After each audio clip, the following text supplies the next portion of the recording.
guys, so today we have... Why do I sound so weird? Hey guys, so today we have a video that is just a recap of things that have been happening on the internet, which there's a few interesting things happening and a few things that I have opinions on. Now, social media. Second channel, subscribe. That's a fun time. That is a fun time. And yeah, let's get into things. Let's get into things. So the first thing is, I was going to mention this in my last video, but it was already really long. So I was like, I'll leave it. I'll leave the stories for the next one. So recently there was this picture of Khloe Kardashian that kind of did rounds on Twitter, which was her on the show. I'm assuming, like, you know, they do the like confessional booths things that they do in Keeping Up with the Kardashians. So it's her, and then same outfit, makeup, hair. So it's clearly like the same day that this was taken on, a picture that she posted on Instagram, which was heavily face-tuned. People were conflicted. It was like, is this a lie? Why are there kids outside? Why is it always when I press record that all of a sudden all of these people just want to leave their households? Couldn't this be done 10 minutes ago before I pressed record?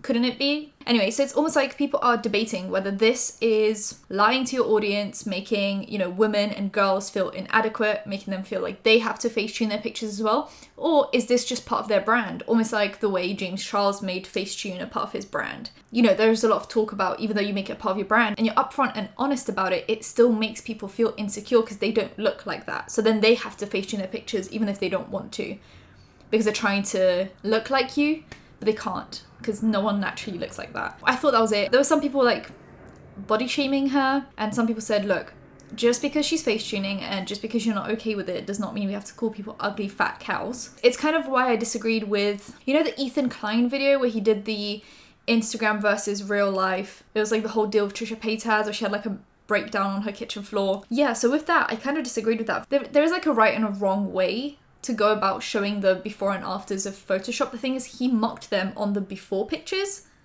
which then perpetuates the idea that they have to Facetune their pictures. If you know what I mean? Like, if you mock someone's before, how do you expect them to then not be insecure about the way they look and go about Facetuning their pictures? So, like, to anyone that saw these pictures and then went, well, she's a fat cow anyway, so of course she has to Facetune her pictures, like, then that's just going to make her keep on Facetuning pictures because she clearly is insecure about the way she looks naturally. There is a right and a wrong way to go about talking about this topic, and I don't know if everyone is doing it the right way. But then again, who am I to say what the right and the wrong way is? But that's not even the point of the whole conversation. It's like, whatever your opinion is on Facetune or Khloe Kardashian or photoshopping pictures, the UK is proposing that they would make celebrities label edited photos as edited if they are photoshopped. Why am I not just reading the tweet? I, like, in my head try to now jumble the words up because I started talking before reading. The proposed law in UK would make celebrities label as edited photos posted to Instagram that are photoshopped. Members of Parliament said, edited photos on Instagram are fueling a mental health crisis because they're creating a warped sense of beauty. First of all, the UK has now also proposed that they will start weighing kids going back to school. Because apparently everyone's put on, like, you know, like everyone has put on some quarantine weight because you do nothing but sit at home and eat. And of course, once you go back to your regular diet, your weight's just going to balance out. It's going to go back to normal. But now they're proposing to weigh kids that are going back to school and then weigh them again during Christmas time to see if they lost the weight that they put on during quarantine. But that's not fueling a mental health crisis. No, it's not. Also, they're proposing to start putting calories on, like, forcing all restaurants to put calories on the meals that they're serving. With me, I've never dealt with eating disorders or anything along those lines, so to me, not a big deal. I actually kind of like to know how many calories are in food, because I remember I went to America and I checked some of these meals, and why did some of those meals have the amount of calories that I should be consuming just in a whole day? Except it was just one meal. That was crazy to me. Anyway, but then I watched a different video. I'll try to find it and link it down below if I can find it, because I can't remember what the girl was called. And she said that will then force restaurants to stop putting one of those like fat-free ingredients, sugar-free ingredients into their food to lower the calorie counts so more people buy their food, which then in turn makes the food less healthy. Just because something is high in calories doesn't make it unhealthy. I'm going like off track here, but just because something is high in calories does not make it necessarily unhealthy. And just because something is low in calories doesn't make it healthy. Coke Zero has 0 calories. Is it healthy for me? No. Orange juice, like freshly squeezed orange juice, has more calories than Coke Zero, but it's definitely more healthy for me considering it has all the vitamin C stuff, you know, good stuff. So for them to now try to tackle this as if this is the biggest issue that is around. Also, where do we draw the... Okay, so first of all, they say celebrities. Does that include influencers? Would James Charles, well, he's not in the UK, but would like Zoella have to, under her picture, put edited if it was a photoshopped picture? Or is she not a celebrity? Is this only to do with celebrities? 2, what is edited? I feel like we don't have enough information on this. What is edited? Is edited like I've warped my face, slim waist, fat back? Is that what edited it is? Or is it me putting up the saturation or turning down the temperature on my pictures? Is that edited as well? Like, would I have to disclose if I literally just put like grain on my pictures? Or if I turn down saturation, turn up exposure, like do I have to then also put that it's edited? How do you differentiate? Would you then make people put edited, saturation +10, temperature -10, exposure +2, and then photoshopped, I actually pulled in my nose and pulled out my bum? Like, would that, like, where is this gonna go? Where is this gonna end? I don't know. I feel so weird about this, but I want to know what you guys think. Would you want people to have to disclose the editing they did to their pictures, or at least just say edited? And I recently watched James Welsh. He has this series where he does like talks about Photoshop, and he makes good points where it doesn't really matter if you edit your pictures just in your like everyday life, but if you're doing a brand deal and you Photoshop your pictures, does that then make a difference? And would you then have to legally be obliged to like say that it's an edited picture? For example, if you got sponsored by like a skincare company and you edited your skin to like take out texture or spots or redness, should you then have to say that it's edited? It's an edited picture. Does that then make it different? Or if you're like promoting one of those like skinny teas and you pull in your waist, would that then be more like, except like, yeah, you have to say you edited this picture because then it's just like false advertising. How do you control that? How do you regulate that? There we go. Like, that's such an unregulated thing. There are so many ways. I think Pretty Pastel Please did a few videos talking about influencer marketing and how easy it is to get around all the regulations and rules, and it's just very difficult to then enforce those rules if people can just get around them. Because like, I could, if I really, really, really wanted to, I think Pretty Pastel Please made one of those comparisons. Well, she mentioned this like method.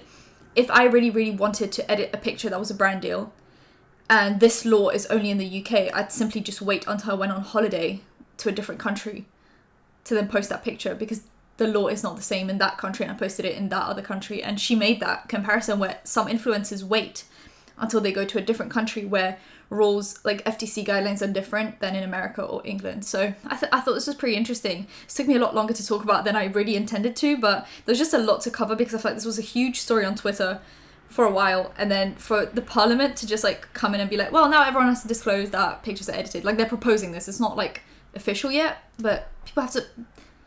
Where do we draw the line with editing? What is editing? Like, what?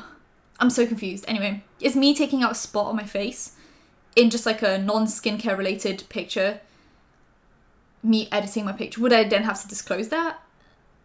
Because I've definitely done that. So I was like, look, this picture is really good and this spot is going to disappear in 2 days, and I don't want to take this picture in 2 days, so I'm just going to take out my spot. But I feel like that's not something that's permanently on my face. Like, you know, a spot comes and goes. I don't know. I feel so weird. I don't know what I think about this. I want you guys to let me know. Tana recently did that thing where she shaded Bella Thorne, and she then was caught by Hollywood Fix, as you do, and they asked her if it was about Bella Thorne, and she essentially replied with something along the lines of like, if the shoe fits, then wear it. Like, you know, whoever it is about, it's about. She didn't admit or deny that it's about Bella Thorne necessarily, but we all know it's about Bella Thorne because it literally happened as the Bella Thorne thing happened. There's been more pictures coming out about the mini conspiracy palette. So there is one of those like long strands of hair again in the palette, and I don't know if you guys remember, but in the conspiracy palette, the big one, there were also pieces of rubber gloves. I don't know why no one spoke about this. I don't know why did I speak about this? I think I just missed it, but I think I spoke about this. Anyway, there were like pieces of rubber glove, and there were also these long strands of like white hair that people were like pulling out of their eyeshadow palette. And Jeffree claimed it was, you know, when they do the pressing with the fabric that leaves like the print on the palette. Apparently some of those got loose and got stuck in the eyeshadow, so it's not like contaminated, but technically if something is in a palette that shouldn't be in the palette, it's contaminated. And once again, there's these big strands that you'd think that if there was an issue with strands and machinery and all of that stuff, he would have fixed it since then because it's an issue. But it's here again, so like, what's up with that? This whole launch is a complete flop.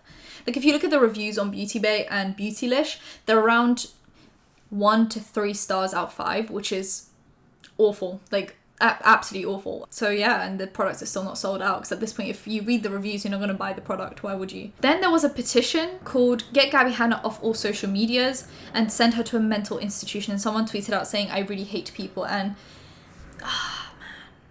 then the like caption for the petition is, Gabbie Hanna is a 30-plus-year-old woman who is bothering 15-year-old kids on the internet. She's clearly insane. She's actually less than 30. She's 27 or 28. One of those. Now, whatever your opinion is on Gabbie Hanna, this is too far. This is crazy. Like, why? Okay, 146 people have signed it at the time of that screenshot being taken, so good on you guys. I don't know, I just think it's kind of strange. Like, I understand critiquing someone, having genuine, like, criticisms against someone, and voicing those criticisms in a civilized manner, but anything but that is just bullying and just mocking someone's mental health, like, at this point, you know, because we know she publicly spoke out about her mental health, so, like, doing anything but voicing your critiques in a civilized manner is just kind of like... But anyway, you guys let me know what you think about this. Do you want Gabbie Hanna off social media? Do you not want Gabbie Hanna off social media? Do you think petitions are too far? Do you want to give her a second chance? I don't know. I had some mixed reactions on my Gabbie Hanna video. Like, some people said, yes, we're kind of ready to give her a second chance. Some people said, I need a little bit more time to give her a second chance. And then some people said that they will never, like, give her a second chance. So, like, there is definitely a mixed bag of opinions when it comes to Gabbie Hanna. Let's start this conversation. Like, what do you guys think about this whole thing? Next is my main story of the day. This is what I wanted to talk about. This is, like, super interesting to me. So, Jaclyn Hill tweeted out saying, damn, people really dragged me to filth when I had a scandal with my lipsticks, but are nowhere to be found when I'm unproblematic and doing well. I hope they enjoyed that paycheck they got from the views though. Now, I thought that was about drama channels, right? But she then follows that up with, I'm not talking about the haters or gossip channels. I know what to expect from them and I'm truly fine with it. I'm referring to my peers, my fellow influencers, those whom I support and ride for. I'm referring to the industry and I'm reflecting on my ups and downs. And that's in response to someone who said, you're asking them for that negative energy, girl. You're big on don't give attention to these haters, but that's all you respond to. And now this, now literally asking where they at, it's a no-no. Please don't feed into that kind of a thing. And people have an issue because it seems like Jaclyn Hill goes on twitter.com daily to just reply to hate and then get out. Like, what? I think her phone needs to be taken away from her at this point. Like, she needs to be on like a phone ban, post a video on YouTube and go, get out. Because this is not right. A lot of people had a lot to say about this. Now, let me just dissect the original tweet. Damn, people really dragged me to filth when I had a scandal with my lipsticks. I don't think scandal is the word I'd use for a health and safety hazard. A scam, I don't want to get sued, but when you sell people contaminated lipsticks and then refuse to, what's the word? I'm looking for the word. Recall them. Refuse to recall them. That's not a scandal. That is just poor brand management. When you're a CEO of a company, putting out something that is a health and safety hazard and not recalling it and then lying about it to your fans so that they don't get mad at you is not a scandal. That is poor business management. People bought your lipsticks. They spent their hard-earned money. I think it was like somewhere around $300 to $400 that they spent on all those lipsticks to review them because you didn't tell them that you were sending those lipsticks in PR. So a lot of those people like Raw Beauty Christie received lipsticks in PR after she bought her lipsticks. I'm going to get into that in a minute. They spent their hard-earned money to review your product, hoping that it was going to be good. They didn't buy it with the intention of it being bad. They bought it with the intention of it being good, but it wasn't. And that is not on them. That is on you. And then they reviewed the product. Now, people like Raw Beauty Christie, then when your highlighters came out, reviewed your highlighters and gave it a glowing review. So what do you mean they dragged you to filth, but when you're being unproblematic, it's crickets?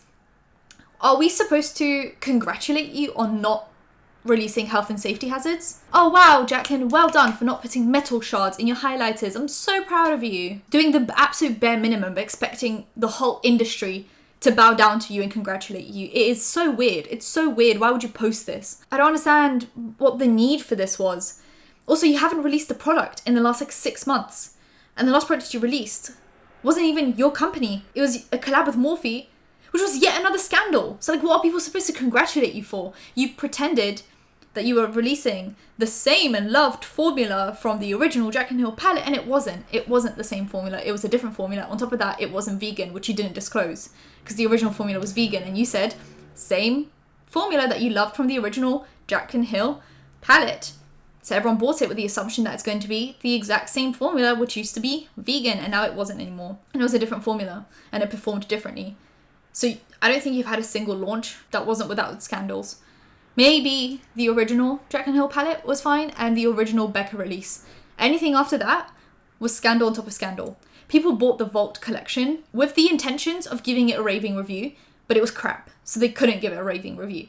Maybe if you release good products and you keep on consistently releasing good products without lies, manipulation, health and safety hazards, people are actually gonna, congratulate you on that. But until you do that, what are people supposed to congratulate you on? Wow, Jaclyn, well done for posting a how to apply mascara video. We're so proud of you. You're doing so well. It's your job. You're a YouTuber. People are not going to congratulate you for doing the bare minimum. Do I get a congratulation every time I post a video? No, because it's my job. I'm here to do my job. I don't know. I find this tweet so weird because I'm like, what do you mean? It's not as if like she released a product yesterday and no one reviewed it. Like she sent it out in PR and none of the influencers reviewed it. You released your last product was a Morphe palette that you did. And it was like at the start of 2020. What are people supposed to be congratulating you on? Oh, I hope you enjoyed that paycheck you got from the views though. Well, I hope you enjoyed the paycheck you got from scamming your fans. Oh my god, I'm getting so heated. It's like the lipsticks. I heard some people still haven't been refunded, but she claims she made no money from those lipsticks, which is fine. Perfect. You didn't make any money from that. Whatever. Your Morphe 2 palette. You got a nice paycheck from that without letting people know that the palette's not vegan anymore, that it's not the same formula until they bought the palette. Your Vault collection, you probably made a paycheck from that. Your highlighters, your Morphe brushes, your like everything else that you did that was full of lies, you made a paycheck from that, and no one's complaining, no one's saying anything. Oh, I hope you enjoyed that paycheck you got from the views though. Yeah, because it's their job. If a makeup guru reviews a lipstick and it's bad and they post that video, of course they're going to make money from it, but like, why is that such a petty thing? Do you think Maybelline was ever like, oh my god, Tati said our lipsticks are really bad. Well, I hope she enjoyed her paycheck that she got from that video. No, because they're professional. Jaclyn Hill is not supposed to be a CEO. Jaclyn Hill is supposed to be a YouTuber. She is not good as a CEO. I'm getting so heated again because it's the same thing that I've been saying during the lipstick gate stuff. Jaclyn Hill is not a good CEO and she will never be a good CEO because she can't seem to distance herself from her products. And she also can't seem to stop lying. I like her videos. I really do. I like her, my pantry tour, my how to apply mascara. I watch her. It's just background noise. I like it. She's funny. But the one thing I won't do is just in my own spare time, like, trust her the things she says because I know she's lying half the time. So it's like, and then if that wasn't enough, oh my god. So I think it was under a Here for the Tea post, Jackie Aina posted a comment saying, I'm not sure which peers she's referring to here, but she sure as hell paid all my collaborations dust. I've supported every single thing she's launched and yet crickets for years. Very hurtful, not gonna lie. Either way, I still admire her work ethic and her ability to continue doing what she does because it isn't easy. Now, the fact that Jackie Aina got like clearly mad about the tweet and still managed to throw in a compliment at the end, it's just, it's really nice. I don't know, I feel like there is this like thing where if someone doesn't like someone, they can't say anything positive about them. And the fact that Jackie just said like, look, this isn't cool, but like I appreciate your work ethic, but at the same time, please shut up. Because if you guys look at the tweet, it's like those who I support and ride for. The only people Jaclyn Hill has supported over the years when it comes to launches is celebrities and people pushing Morphe. Go through her channel and let me know what she has reviewed made by influencers. She's reviewed Morphe products. Has she reviewed the Jackie Aina ABH palette? Tati's palette? This is so weird. Anyway, then I was going to get into the lipstick stuff. Now, today, I do this on like a random basis. Like I just sometimes sit in bed and I'm like, right now I want to go back to some Jaclyn Hill drama because I find Jaclyn Hill drama to be the most entertaining. Because I think some other drama is genuinely stressful. Like the recent Shane Dawson stuff. That's not something I want to like watch videos on. I'm just kind of like, oh, I want to move past that and not see those clips anymore. But when it comes to stuff like Jaclyn Hill lipstick gate, I think it's just so entertaining. Like, it's just so entertaining. Of course, not for her, but for me in the privacy of my own room. So I recently watched the Raw Beauty Chrissy lipstick video and then the follow-up video. I watched Pretty Pastel Please videos on Jaclyn Hill products, the Vault and lipstick stuff. Then I came across a Thomas Halbert video where he was reviewing the new version of the Vault collection. You know, when they said that they were releasing the volume 2, like the second, like the reformulated version. That was a mouthful. He said in that, and it left me thinking, Morphe sent out PR to people with the Vault collection, which was the original non-reformulated version. It was like before the scandal. They sent it out, people started using it, and it was a flop. All the reviews were really bad. So then Morphe decided to recall the products, bring them back, reformulate them, and send them out, which probably cost them a lot of money to push back like that, to have to, you know, repress stuff, reformulate, whatever. Probably cost them a lot of money. Now, Jaclyn Hill watched that happen and thought, I don't really want to do that ever. Like, you know, that's just a lot of money gone to waste. So then what got me thinking is that why during the lipstick launch, it was her first launch of her brand, she wanted it to go perfectly. Is that why the PR was so late? Is it because she was hoping influencers would get PR after people had already bought the lipsticks and then they would see the bad reviews? And at that point it's like too late because they're not going to like refund the product if it's just like a little bit mediocre. She probably didn't expect all of this, but maybe she was like, oh, you know, if the products are mediocre, then like most people won't refund them because most people can't be asked to refund. It's a little bit expensive, time consuming. So maybe if PR gets sent out late and the videos don't come out before the launch, then there won't be like a negative review pre-launch. I don't know, it just left me thinking because I feel like she watched all of that happen with the Vault collection. This is all like a conspiracy theory of mine. Like, this is obviously not like serious. Because she saw all of that happen with the PR for the Morphe Vault collection, she was like, they wasted a lot of time and a lot of money. Let me not do that. And then she just sent the lipsticks out late, because why else would you send out the PR late? Like, that's something you're supposed to prep beforehand. And now, like with me, the fact that I'm like starting to get more and more PR, I know kind of how soon people send out PR. Like sometimes it's weeks in advance, like 3 weeks in advance, just so you can like start trying it out, and then they tell you when you're allowed to like post it on Instagram and stuff. Shouldn't that have been like at people's houses at least a week before the launch? Why was it sent out so last minute? Conspiracy theory. I don't know, it was just funny because it just got me thinking, like watching all those videos, just how much drama every single one of her launches has had. Even Champagne Pop, I said that wasn't a scandal, but they said it was limited edition and they just kept on restocking it. Then there was the Becca palette, which was a mess. It was like recalled because it was really bad. Then it was her like big palette. I think that was fine, except for the fact that they claimed that it was leaked right before it was launched, but then it was leaked a week before launch date. And it seems like a lot of her products get leaked. Is that free promo? Because then people feel bad and they want to buy it. Then she had her Vault collection, which was a complete mess. Lipsticks, those were a complete mess. Then she had her highlighters, which were good, but there was still some batch code issues, I think. And then it was her second palette with Morphe, which was a complete mess as well, considering the fact that they just didn't let people know that the palette is a different formula, even though she said it was the same formula, but it was actually a different formula, which she wasn't aware of. So like, how involved are you in the creation of your own products? Clearly not very. So like, I think only one product, which was the original Jaclyn Hill palette, was kind of scandal free. So anyway, if you guys enjoyed the video, give it a thumbs up, comment down below anything you want to comment down below, and subscribe because I post videos every time something happens. So hit that bell, you'll be notified when that's happening. Social media links, social media links, second channel, affiliate links, any other links in description, and I'll see you in my next one. Bye guys.